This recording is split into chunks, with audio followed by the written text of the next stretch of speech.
Welcome guys back to another video in the channel. Today we're doing the match preview for Arsenal versus Aston Villa. This is a huge game in the Premier League for both sides, as Aston Villa are trying to escape relegation and Arsenal are trying to chase European football. This comes after Arsenal had a shock win against Manchester City in the FA Cup. So Arsenal will be looking to follow it on with a comfortable win here at the Emirates Stadium. For Aston Villa in the league table, they are sitting 19th, which isn't great for them because relegation is looking very certain. But 2 wins in the last 2 games for Aston Villa could possibly get them out of it. They're sitting on 31 points with 19 in 19th position, and they are level on points with AFC Bournemouth, and they are also 3 points behind Watford. So 2 wins Aston Villa needs, so they'll be very much up for this game. For Arsenal, however, things are looking a bit different, and they are sitting in 10th, 1 point behind Burnley, who have already played.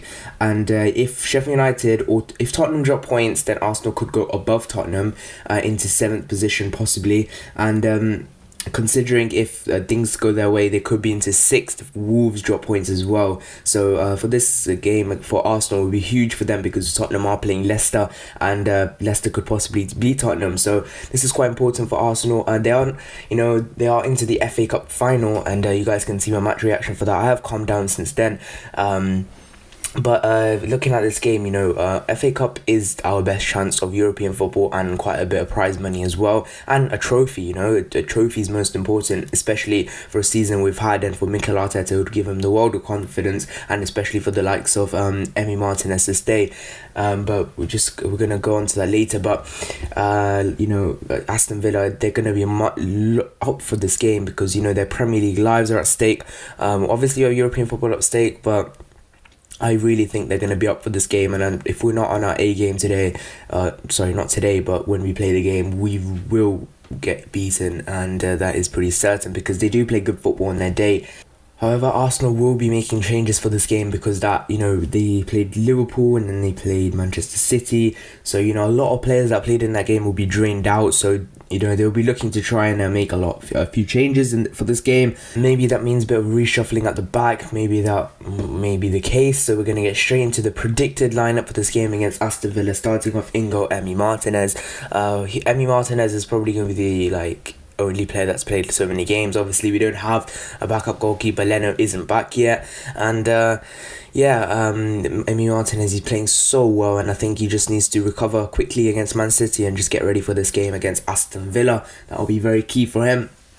And he is playing so well, and I don't think Leno should be walking straight back into the side. I will make a video on this later towards the end of the season, I just have to say, Emi Martinez, you trust the guy, and that's why I'm going to stick with him in the net.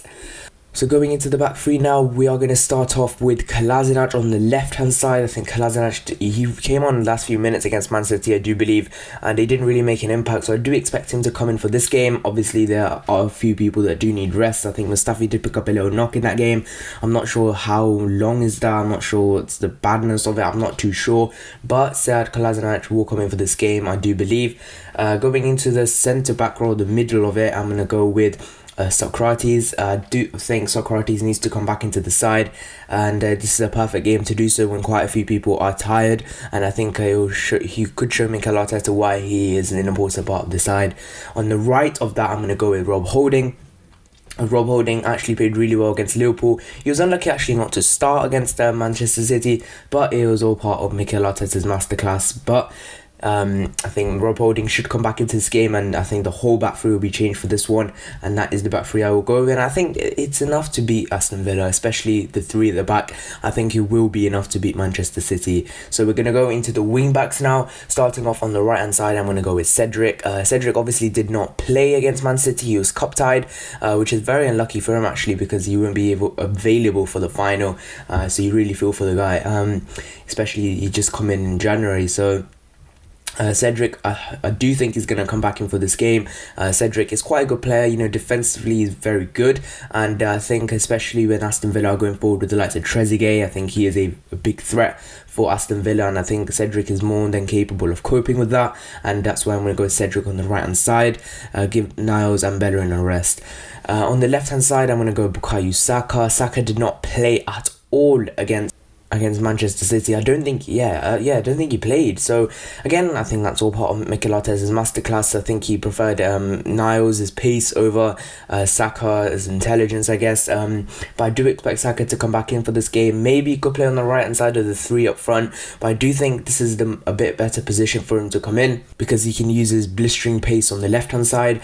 So I think it's quite a wise option to keep Bukayo Saka in the left hand side. I think it's very good. Moving into the two DMs in the middle of the park. First of all, I'm going to go with Lucas Torreira. He actually played the game against Liverpool. He played 60 minutes. He played something like that, and he did pick up a yellow card, and he did come off for, I do believe, Dani Ceballos. So I think Lucas Torreira will come back in for this game. I think Aston Villa are a side that will keep pressing on. I think Lucas Torreira is that kind of player who could go against that, and I think Lucas Torreira will come back in for this game, and hopefully he can show Mikel Arteta a bit more, because he hasn't been showing why he should be staying at this club, and I think he is fighting for his place in this side, because Xhaka and Ceballos are playing levels above him at the moment. So I'm going to go with Lucas Torreira. Next to Torreira, I'm going to go with Joe Willock. He didn't actually start the game against Man City, but he had to dig deep. He did have a big role to play actually when he actually came on, and I think he will be ready for this game as he didn't play most of it. And I think Joe Willock, his energy from the middle of the park, especially when Lucas Torreira is doing most of the defending in front of the back, patrolling that area, it will give Willock a chance to move forward and play more of his attacking football. And I think we'll need that because Dani Ceballos will be needing a rest, and Joe Willock is the perfect player to come in and try and do a role like that, try and play between the lines and try and put balls to try and drive sort of the mix of your Ozil and Ceballos style. And I think Joe Willock could do that really well, and that's why I'm going to go Willock and Torreira in that midfield. Finally, the front three now. There are going to be many changes to this, especially because of, so many tired legs again. But the big positive is Eddie Nketiah can play in this game, which is why he's going to start up front for me. I think Mikel Arteta will bring him back into the side. You got very unlucky against Leicester City when you got sent off, which is very unlucky. I do believe Trent Alexander-Arnold had a similar one on Bukayo Saka. I thought it was the same thing. He didn't get sent off. So very unlucky for Eddie Nketiah, and hoping that he will come back in for this game. And I do think Eddie Nketiah will start this game, in my opinion. I think it's a perfect game for him to come back to. Again, lots of energy, and that's what we'll be needing. On the right hand side, I'm going to go with Reiss Nelson. Reiss Nelson was very good against Liverpool. His pressing play was excellent, and for us to condemn and try and get up that Aston Villa backline, we'll be having to use some of that pace we have, especially with Reiss Nelson. And the fact that he actually scored a goal, that really says a lot, and I think he'll use that confidence going into this game against Aston Villa, and hopefully he can pull a good performance out of the bag. And finally, on the left-hand side, I'm going to go with another survivor of the Man City game, and that is Pierre-Emerick Aubameyang. Added 2 goals to his tally against Manchester City, taking his season total to 25 goals for the season across all comps, which is very good for him. And I think I am giving rest to other players, but again, Aubameyang, he did really well, and especially for missing the one chance and then coming back to score 2 goals, it was very good for him.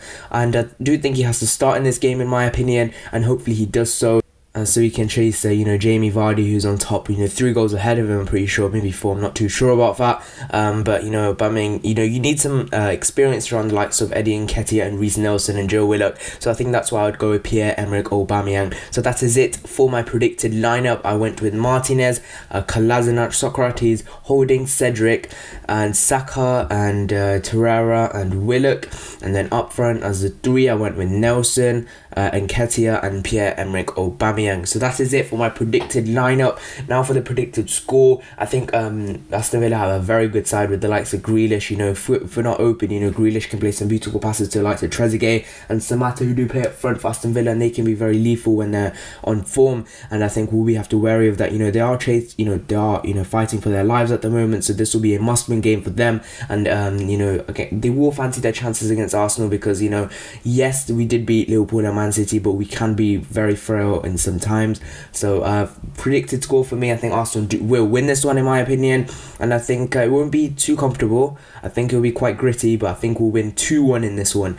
But the likes of Aubameyang need to step up in this game where we need him most. And that is it for my predicted score as well. And thank you guys so much for watching this video. If you have enjoyed, please leave a like, subscribe. See you guys in the next one. Bye bye.